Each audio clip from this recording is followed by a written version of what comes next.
सभी साथियों को नमस्कार। साथियों, कैसे हो आप सभी। उम्मीद करूंगा कि आप सभी बहुत ही बढ़िया होंगे, शानदार होंगे और जबरदस्त होंगे। तो साथियों, आज के इस वीडियो के अंदर हम बात करने वाले हैं जो अपनी भर्ती है आरआरबी एएलपी भर्ती 2026, जिसके अंदर आपने एग्जाम दिया था। अब बच्चे वेट कर रहे हैं कि सर इसकी आंसर की है वो आपकी कब तक जारी होगी।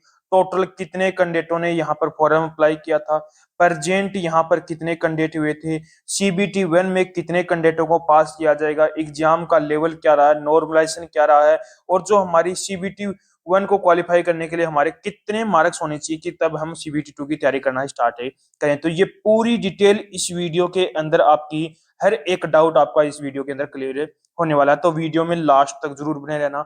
जो कैंडिडेट वीडियो में नए जुड़े हैं वो एक बार चैनल को सब्सक्राइब जरूर कर लेना, जिन्हें जितनी भी भर्तियों की अपडेट है वो सबसे पहले आपको हमारे चैनल पर मिलती रहे। और जो कैंडिडेट चाहे किसी भी एग्जाम की यदि तैयारी कर रहा है तो उसके हमने रीजनिंग के प्रैक्टिस सेट आज से शाम को 5 बजे से स्टार्ट कर दिए हैं। तो एक बार प्रैक्टिस सेट में जाकर जरूर जुट जाना। तो सबसे पहले यहाँ पर मैं बात करूं कि आपकी टोटल जो वैकेंसी है वो कितनी है। तो टोटल जो वैकेंसी है वो आपकी 9,970 वैकेंसी है। यानी कि पिछली भर्ती की बजाय अब की बार भर्ती में कम वैकेंसी है। पिछली बार जो भर्ती थी उसके अंदर 18,799 यहाँ पर टोटल वैकेंसी थी, लेकिन अब की बार उसकी आधी वैकेंसी है, यानी कि 50% वैकेंसी क्या है, कम है। तो इसका मतलब थोड़ी सी मेरिट भी आपको यहाँ पर कम देखने को मिलने वाली है। आपका जो सीबीटी वन जो एग्जाम है वो कब हुआ था। तो सीबीटी वन जो एग्जाम है 13 फरवरी, 16 फरवरी, 17 फरवरी, 18 फरवरी, यानी कि इन 4 दिन आपका एग्जाम कंडक्ट करवाया गया था। टोटल आपकी 10 शिफ्टों के अंदर आपका एग्जाम हुआ था। कुछ शिफ्टों के अंदर आपका कुछ जगह आपकी परीक्षा आपकी रद्द भी हो गई थी, उसकी वो आपकी परीक्षा दोबारा हो जाएगी। लगभग आपके चांस हैं कि 25 फरवरी तक आपकी जो एग्जाम है जिनका रद्द हुआ था वो फिर से आपका करवा लिया जाएगा। ठीक है, तो आपकी टोटल जो कितनी वैकेंसी है, सीबीटी वन में कितने कैंडिडेटों को पास किया गया है, वो सीबीटी वन में एग्जाम आपका कब हुआ वो भी आपका क्लियर हो चुका है। अब मैं बात कर लेता हूं कि आपकी आंसर की है वो आपकी कब तक जारी होगी। तो लगभग लगभग चांसेस जैसे ही आपका 25 फरवरी तक जो आपका परीक्षा रद्द हुई जिस पारियों को उनका एग्जाम होता था, उसके 2 या 3 दिन के बाद में 2 या 3 दिन के बाद में जो आपकी आंसर की है वो जारी कर दी जाएगी। लगभग लगभग चांस है कि आपकी जो आंसर की है वो 28 फरवरी तक आपकी आंसर की है वो जारी हो जाएगी। टोटल कितने कैंडिडेटों ने यहाँ पर फॉर्म अप्लाई किया है। तो लगभग 14.5 लाख कैंडिडेटों ने यहाँ पर फॉर्म में अप्लाई किया, यानी कि 14,50,000 कैंडिडेट ऐसे हैं जिन्होंने क्या किया है यहाँ पर फॉर्म में अप्लाई किया। अब ये तो है नहीं कि जितने कैंडिडेट यहाँ पर फॉर्म अप्लाई करते हैं उतने ही कैंडिडेट एग्जाम देते हैं, नहीं देते। लगभग कितने कैंडिडेटों ने एग्जाम दिया है, 11 लाख कैंडिडेटों ने यहाँ पर क्या दिया है, एग्जाम दिया है। यानी कि इसका मतलब है इसमें यह भी नहीं है कि 11 लाख के 11 लाख कैंडिडेट ही इस भर्ती को लेकर सीरियस मिलेंगे। कुछ कैंडिडेट ऐसे भी मिलेंगे जो बिना तैयारी के इस एग्जाम को देने गए होंगे। तो लगभग आपके 5% कैंडिडेट ही ऐसे होंगे जिनके अच्छे खासे स्कोर बने होंगे। यानी कि आप मान के चलो लगभग आप 10% कैंडिडेट ही आपको ऐसे मिलेंगे जो इस भर्ती को लेकर सीरियस होने वाले हैं। लेकिन उनका सीबीटी वन कितने कैंडिडेटों का क्वालिफाई होगा वो भी मैं आपको यहाँ पर बताने वाला हूँ। अब मैं यहाँ पर बात कर लेता हूँ कि जो क्वालिफाई यानी कि कितने कैंडिडेट सीबीटी वन में क्वालिफाई होंगे। 15 गुना जितनी वैकेंसी है, कितनी वैकेंसी है आपकी 9,970 वैकेंसी है, जिसके 15 गुना यानी कि 1,49,550 कैंडिडेटों को क्या किया जाएगा यहाँ पर सीबीटी वन में क्वालिफाई किया जाएगा। यानी कि ये इतने कैंडिडेट हैं वो सीबीटी टू के लिए एग्जाम देने वाले हैं। अब देखो 10% कैंडिडेट यहाँ पर इस भर्ती को लेकर सीरियस थे, इसमें से कितने कैंडिडेट यहाँ पर क्वालिफाई होंगे, 1,49,550 कैंडिडेट ऐसे होंगे जो इस भर्ती को लेकर के लिए क्या है इसे सीबीटी वन में क्वालिफाई होने वाले हैं। अब मैं बात करूं एग्जाम का लेवल क्या रहा है। तो आपको भी पता है कि एग्जाम का लेवल किस पर डिपेंड करता है, कैंडिडेट पर डिपेंड करता है। जिस कैंडिडेट की अच्छी खासी तैयारी है उसको पेपर आसान लगता है, जिसकी तैयारी कम है उसको पेपर क्या लगता है, आपका हार्ड लगता है।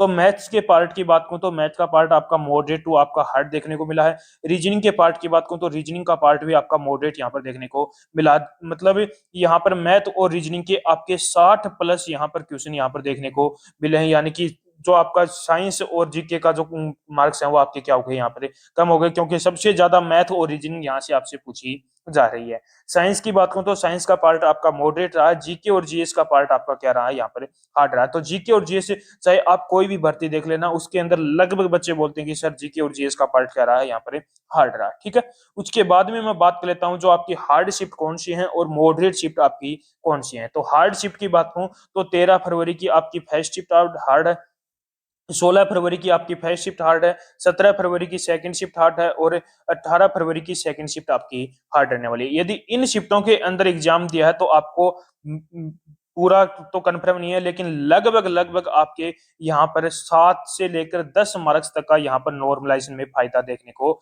मिलने वाला है इन 4 शिफ्टों के अंदर। उसके बाद में मॉडरेट शिफ्ट की बात करूं तो मॉडरेट शिफ्ट के अंदर 16 फरवरी की आपकी सेकंड और थर्ड शिफ्ट हो गई, 17 फरवरी की फर्स्ट और थर्ड शिफ्ट हो गई, 18 फरवरी की फर्स्ट और थर्ड शिफ्ट हो गई। ये शिफ्ट क्या है आपकी मॉडरेट शिफ्ट है। यदि इन शिफ्टों के अंदर एग्जाम दिया है तो आपको मिनिमम मान के चलो आप 3 मार्क्स और मैक्सिमम आपको 5 मार्क्स तक का यहाँ पर नॉर्मलाइजेशन में फायदा देखने को मिलने वाला है। तो आपकी हार्ड शिफ्ट और मॉडरेट शिफ्ट का जो नॉर्मलाइजेशन का काफी बच्चों का डाउट था वो भी आपका क्लियर हो चुका है। अब आपके लिए जो एक बड़ी अपडेट है वो क्या है, चाहे आप जो अब आ रही है भर्ती एएलपी की उसकी यदि तैयारी करे हो, चाहे एनटीपीसी की तैयारी करे हो, चाहे जेई की, आरपीएफ की, ग्रुप डी की, इन भर्तियों की यदि आप तैयारी कर रहे हो तो आपके मैथ के पीवाईक्यू आपकी सीरीज स्टार्ट कर रखी है, जिसके अंदर हमने टॉपिक वाइज क्वेश्चन करा रहे हैं। यानी कि 2018 से लेकर 2025 तक के जितने भी आपके एएलपी हो गया, आपका एनटीपीसी हो गया, जेई हो गया, आरपीएफ हो गया, ग्रुप डी हो गया, इन भर्तियों के अंदर जितने भी क्वेश्चन आए हुए हैं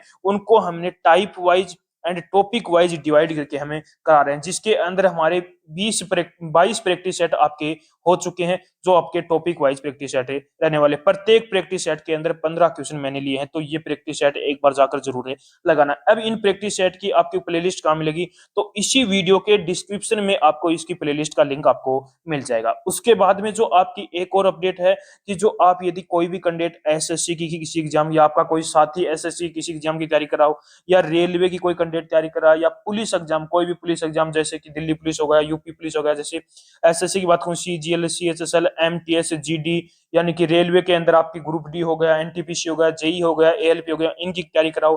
पुलिस एग्जाम की बात करूं दिल्ली पुलिस की जो कैंडिडेट तैयारी कर रहा है, यूपी पुलिस की तैयारी कर रहा है, या हरियाणा पुलिस की जो कैंडिडेट तैयारी कर रहा है, उनके लिए मैंने रीजनिंग के जो प्रैक्टिस सेट है वो आपकी स्टार्ट कर दिए हैं। बहुत ही बेहतरीन प्रैक्टिस सेट रहने वाले, नए पैटर्न पर आधारित ये क्वेश्चन है आपकी इस प्रैक्टिस सेट के अंदर रहने वाले। प्रत्येक प्रैक्टिस सेट के अंदर 15 क्वेश्चन आपको देखने को मिलेंगे, और ये 15 क्वेश्चन जो आपकी अभी जो भर्तियां हुई हैं 2022 से लेकर 2025 तक की जितनी भी आपकी भर्तियां हुई हैं, जैसे सीजीएल हो गया, सीएचएसएल हो गया, एमटीएस हो गया, जीडी हो गया, आपका एसएसजीडी, रेलवे की एग्जाम हो गई, दिल्ली पुलिस का हो गया, यूपी हरियाणा पुलिस, इनके अंदर जो भी क्वेश्चन आए हो उन क्वेश्चनों को मैं यहाँ पर लेने वाला हूं। तो अब आपकी तैयारी यदि आपको और भी शानदार लेनी है तो इन प्रैक्टिस सेट के अंदर जुड़ना मत भूलना। तो एक बार जाकर इन प्रैक्टिस सेट के अंदर जरूर जुड़ना। इन प्रैक्टिस सेट की प्लेलिस्ट का लिंक भी आपको इसी वीडियो के डिस्क्रिप्शन में आपको इसका लिंक मिल जाएगा, तो एक बार जाकर उनको भी जरूर प्रैक्टिस सेट जरूर लगाना। तो आज का पहला जो प्रैक्टिस सेट है वो आज आपको शाम को 5 बजे मिल जाएगा, तो तैयार हो जाना, शाम को 5 बजे आपके लिए एक बेहतरीन प्रैक्टिस सेट रहने वाला है। ठीक है, उसके बाद में मैं बात कर लेता हूं जो आपके डेंजर जोन कौन कौन सी है। तो डेंजर जोन के अंदर सबसे पहला चंडीगढ़ जोन हो गया, मुंबई जोन हो गया, प्रयागराज हो गया, पटना हो गया, कोलकाता जोन हो गया, भोपाल जोन हो गया, अजमेर जोन हो गया, गुवाहाटी जोन हो गया, मुजफ्फरपुर जोन हो गया। ये जोन क्या है आपके यहाँ पर, ये जोन है, ये जोन आपके डेंजर जोन है। यदि इन जोन के अंदर जिस भी कैंडिडेट ने एग्जाम दिया है तो उस कैंडिडेट को सबसे पहले बता दूं यूआर कैंडिडेट की, तो यूआर कैटेगरी से जिस भी कैंडिडेट के 45 से लेकर 47 के बीच में मार्क्स हैं तो वो कैंडिडेट भी क्या है यहाँ पर सेफ रहने वाला है। ओबीसी की बात करूं तो ओबीसी के अंदर जिस भी कैंडिडेट के 42 से लेकर 44 के बीच में मार्क्स हैं तो आप भी कैंडिडेट क्या हो यहाँ पर सेफ रहने वाला है। ईडब्ल्यूएस कैटेगरी की बात करूं तो ईडब्ल्यूएस के अंदर जिस भी कैंडिडेट के 39 से लेकर 41 के बीच में मार्क्स हैं तो आप भी कैंडिडेट क्या हो यहाँ पर सेफ रहने वाले हो। एससी कैटेगरी की बात करूं तो एससी कैटेगरी के अंदर जिस भी कैंडिडेट के 36 से लेकर 38 के बीच में मार्क्स हैं तो वो कैंडिडेट भी क्या है यहाँ पर सेफ रहने वाला है। एसटी कैटेगरी की बात करूं तो एसटी कैटेगरी के अंदर जिस भी कैंडिडेट के 30 प्लस मार्क्स बन रहे हैं तो वो कैंडिडेट क्या है यहाँ पर सेफ रहने वाला है। ठीक है, उसके बाद में मैं यहाँ पर बात करूं सेफ जोन की, तो सेफ जोन है आपका जम्मू कश्मीर हो गया, चेन्नई हो गया, रांची हो गया, नालंदा हो गया, बिलासपुर हो गया, अहमदाबाद हो गया, भुवनेश्वर हो गया, त्रिवेंद्रपुरम हो गया,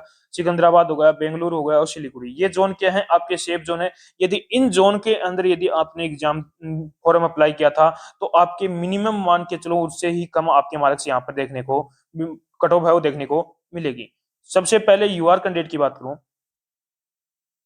तो यूआर कैटेगरी से जिस भी कैंडिडेट के 39 से लेकर 41 के बीच मार्क्स हैं तो वो कैंडिडेट भी क्या है, सेफ ही रहने वाला। ओबीसी की बात करूं तो 36 से 38, ईडब्ल्यूएस की बात करूं तो 34 से 36 के बीच में, एससी की बात करूं तो 31 से 31 प्लस मार्क्स जिस भी कैंडिडेट के हैं तो वो कैंडिडेट भी क्या है यहाँ पर सेफ है रहने वाला है। एसटी कैटेगरी की बात करूं तो एसटी कैटेगरी के अंदर जिस भी कैंडिडेट के 25 प्लस मार्क्स बन रहे हैं तो आप भी कैंडिडेट क्या हो यहाँ पर सेफ है रहने वाले हो। यदि इन जोन के अंदर यदि आपके इतने मार्क्स बन रहे हैं तो आप भी कैंडिडेट क्या हो यहाँ पर सेफ है रहने वाले हो। तो मैंने आपको यहाँ पर पूरी डिटेल कंप्लीट चीजें जो मैंने आपके जो भी आपके डाउट थे वो मैंने क्लियर कर दिए। यदि अभी भी कोई बच्चे का कोई डाउट बचा हो तो वो कमेंट बॉक्स में कमेंट जरूर करना, और एक बार कमेंट बॉक्स में कमेंट करके जरूर बताना कि आपने कौन सी शिफ्ट के अंदर एग्जाम दिया है और आपके कितने मार्क्स से बन रहे हैं। तो उसका रिप्लाई मैं बहुत जल्दी करने वाला हूं। और जो कैंडिडेट आगामी आ रही जो भी भर्तियां मैंने बताई थी, एसएससी हो गई, रेलवे हो गई, आपकी एसएससी हो गई, रेलवे हो गई, आपकी पुलिस एग्जाम के लिए जो कैंडिडेट तैयारी कर रहा है तो उनके रीजनिंग के जो आपके बेहतरीन प्रैक्टिस सेट हमने स्टार्ट कर दिए हैं। आज शाम 5 बजे आप तैयार रहना, बहुत ही शानदार और बेहतरीन प्रैक्टिस सेट आपके लिए रहने वाले हैं। तो एक बार उनके अंदर जरूर जुड़ना। जो कैंडिडेट नए जुड़े हैं वो एक बार चैनल को सब्सक्राइब जरूर कर लेना। तो उम्मीद करूंगा कि आपको हमारा ये वीडियो पसंद आया होगा। तो एक बार लाइक शेयर सब्सक्राइब जरूर करना और एक बार कमेंट करके जरूर बताना कि आपको हमारा ये वीडियो कैसा लगा।